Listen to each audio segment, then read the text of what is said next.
Marcolita sa Araneta, sulid na sulid ang suporta ng Iglesia ni Cristo. Ating tingnan yung trending na trending ngayon, si Marcolita nag-meeting de avance sa Araneta Coliseum. Punong-puno po, grabe po ang suporta ng mga Pilipino sa kanya.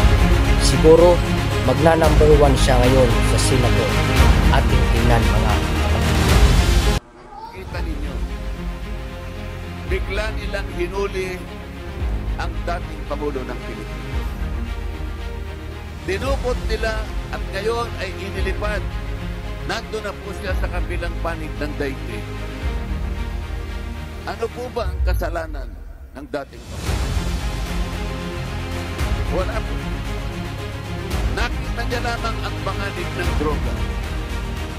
Nakita niya na ang droga, kapag ito ay dinasupil sa tamang panahon, tiyak na sisirain ang maraming pamilya Pilipino. Kapag hindi nasupil ang problema ng droga, tiyak wawasakin ang lipunan ng atin. Gumawa siya ng paraan para labanan ang panganib na ito. At ito po ay hindi naman kinuwestiyon nung siya'y presidente pa ng ating bansa. Walang nagdemanda sa kanya. Walang musik sa kanya. Bakit pagkatapos po nito ay uusigin siya ng isang hukuman na hindi kinikilala ng ating bansa? Bakit po hahatulan ninyo? Sabi ko sa kanila, bakit uhusgahan ninyo ang programa ni Pangulong Duterte sa dami ng bilang ng namatay?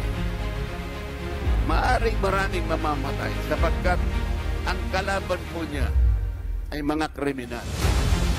Ang kalaban niya ay mga nakahandang wawasak sa isang bansa. Ang mga kalaban ay mga gumagamit at gumagawa. Lalaban at lalaban po yung kaya. Merong mamamatay. Doon mo ba uhusgahan ang isang programa na ang kanyang layunin ay may isalba, maproteksyon na ng pamilya? Hindi ba dapat ito ay husgahan sa dami ng mamamayan na nakinarap, sa dami ng pamilya na nagkaroon ng katahimikan ng kanilang loob sapagkat nakikita nila yung kanilang mga anak pwedeng maglakad sa mga daan, sa mga iskinita ng walang inaalala sapagkat wala na yung mga kriminal na talaga namang naghahanap lamang ng kanilang masisila. Ngayon po ang Pangulo ay nandun na sa kabilang panig ng daigdig. Kahit nawala ng jurisdiction ng ating bansa, kaya hatulan. Tama po ba yun? Payag pa kayo na siya'y usigin at siya'y hatulan ng isang hukuman na hindi kinikilala ng ating bansa?